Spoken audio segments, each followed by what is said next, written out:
Sir Tata 407 ಇದೆ ಗಾಡಿ ಕಳ್ಸಿರೋದು. ಹೌದು ಸರ್. ಮಾಡಲ್ ಎಷ್ಟು ಗಾಡಿ? ಇದು 2005 ಐತನ್ರಿ. 2005. ಹೌದು ಸರ್. ಓನರ್ ಎಷ್ಟಾಗಿದ್ದಾರೆ? ನಾವು ಸೆಕೆಂಡ್ ಓನರ್ ಸರ್. ಇಲ್ಲೇ ದೋಸ್ತಿ ತಂದು ನಾವು ಸೆಕೆಂಡ್ ಮಾಡ್ಕೊಂಡು ಫಸ್ಟ್ ಓನರ್ ಇತ್ತು ರೀ. ಹಾಂ. ನಾವು ಸೆಕೆಂಡ್ ಓನರ್ ಆಗಿವ್ರಿ ಸರ್. ಡಾಕ್ಯುಮೆಂಟ್ಸ್ ಎಲ್ಲ ರನ್ನಿಂಗ್ ಇದೆಯಾ? ಆ ಲ್ಯಾಬ್ಸ್ ಸರ್ ಅವು ಕಟ್ ಕೊಡ್ತೇನೆ ರೀ. ಕಟ್ಕೊಡ್ತೀರಾ? ಹೌದು ಸರ್. ಲೋನ್ ಏನಾರು ಇದೆಯಾ ಗಾಡಿ ಮೇಲೆ? ಏನಿಲ್ಲ ಸರ್. ಲೋನ್ ಅದಿಲ್ಲ. ಇಲ್ಲ ಸರ್.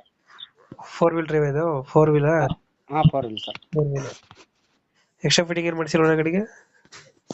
ಏನು ಸರ್ ಸೌಂಡ್ ಟೇಪ್ ಒಂದು ಐತ್ರಿ. ಹಿಂದ್ಗಡೆ ತೊಟ್ಟಿ ಎಲ್ಲ ಚೆನ್ನಾಗಿದೆಯಾ? ಹಾಂ ಚಲೋ ಚಂದ ಐತ್ರಿ.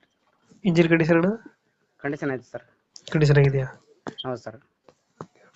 ಮೈಲೇಜ್ ಎಷ್ಟು ಬರುತ್ತೆ ಇದು? 9-10 ಬಂದ ಸರ್ ನಮ್ಮ ಕೈ. 9-10 ಕೊಡುತ್ತೆ. ಹೌದು ಸರ್. ಎಷ್ಟು ಟನ್ ಹಾಕ್ತೀರಾ ಗಾಡಿಗೆ ಲೋಡು? 6 ಟನ್ 6 ಟನ್ ತನಕ ಹಾಕಿವಿ ಸರ್ ನಾವು. 6 ರಿಂದ 6 ಹಾಕ್ತೀರಾ? ಹೌದು ಸರ್.